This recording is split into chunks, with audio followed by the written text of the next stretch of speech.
It's Tim Sheets of a TechSpot here, and in this video, we'll be going through the 5 best features of the new Samsung Galaxy S7 Edge. Now this is a really solid device overall, and I do highly recommend it, but there are 5 features in particular that make it stand out from the rest of the smartphone crowd. The first feature that I really want to highlight is the new awesome, extremely fast autofocusing system that Samsung has introduced into the S7 Edge's camera. Now we are getting some quality improvements from the new 12 megapixel sensor and the f1.7 lens, but the real advantages come in just how fast the new dual pixel system can focus. What dual pixel means is that every single pixel in the camera's sensor can be used for phase detection autofocus, as opposed to just the few pixels that were used on previous cameras. When you bring a subject into the field of view of this camera, it focuses nearly instantly, and this allows you to really get the best shot in the shortest amount of time. If something is moving fast in your field of view and you want to snap a photo of that, you can be sure that the S7 Edge's camera will always have that object in focus. And this also has benefits in video mode, as you might be moving around, things might be coming in and out of the frame, and with the Galaxy S7 Edge's dual pixel system, you can be sure that the S7 Edge will be focusing in just a few milliseconds.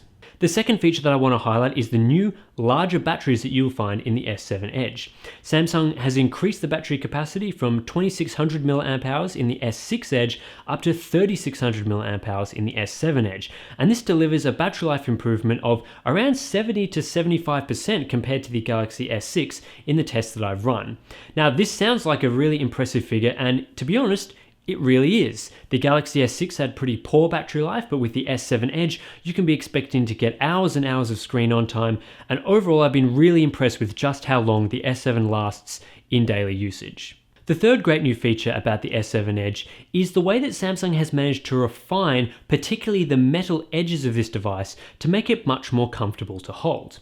With the S6 Edge, the edges, particularly where the display curves to either side, weren't particularly comfortable and they're often digged into your hands. But with the S7 Edge, Samsung has subtly rounded off these edges and it makes it much more pleasant and easy to hold. Yes, this phone is still pretty large, it's 5.5 inches, but I think that fits much better into Samsung's overall product portfolio. It's no longer competing with the 5.1 inch S7, and it fits just below the 5.7 inch Galaxy Note for someone that wants a slightly smaller device. There are still some issues with the design. It is still a little bit slippery, and yes, it is a bit of a fingerprint magnet, but I really like the way that the Galaxy S7 Edge looks and the new improvements that Samsung has made to the ergonomics. The fourth feature that I really want to highlight is something that you'll find in the software of the S7 Edge, and that is the game launcher.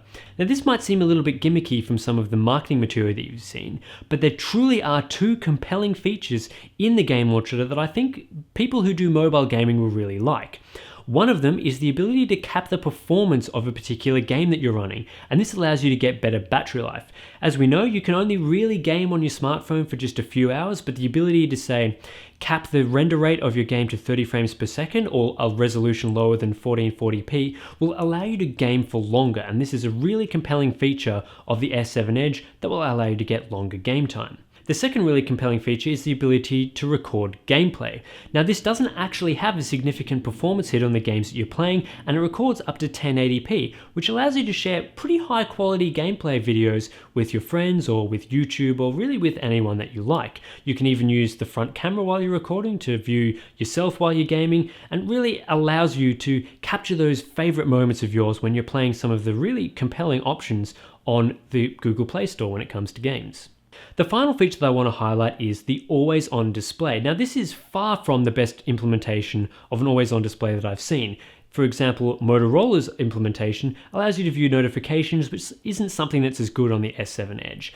However, it still is extremely useful to have that always-on display because you can be doing some work on your desk, and due to the always-on display, you'll always be able to see the time. If you pull the phone out of your pocket, hey, the time's right there. You don't have to turn on or unlock your device to see that. And it's a really handy feature for someone like me who doesn't wear a watch or a smartwatch or anything like that. I can simply pull the phone out of my pocket, view the time immediately, and then put it back into my pocket. And although the implementation of notifications on this particular version of an always-on display isn't all that great, it's still incredibly useful to be able to see the time at all times, and because of the AMOLED display, it doesn't introduce a significant amount of battery life drain. So you've now seen 5 really compelling features of the Galaxy S7 Edge. What is the worst feature overall? And in my view, this is how Samsung has implemented TouchWiz, and this has been a lingering issue with Samsung phones for the past couple of generations.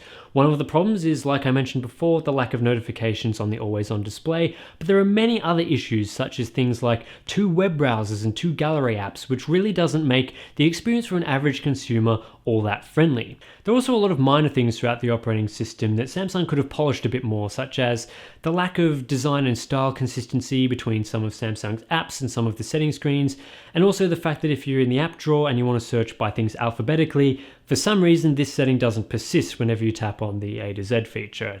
Some of these things are just kind of annoying. But overall, I've been very happy with the Galaxy S7 Edge. It's got a fantastic array of hardware. Some of the software features are really compelling, and I think it's one of the best smartphones that Samsung has ever made, and certainly one of the most beautiful phones that you can get on the market today. I hope you've enjoyed this look into the Galaxy S7 Edge. Don't forget to check out the full review that you can find on techspot.com. Subscribe to this YouTube channel for more video content coming to you shortly, and we'll be back in the next video review. Thanks everyone.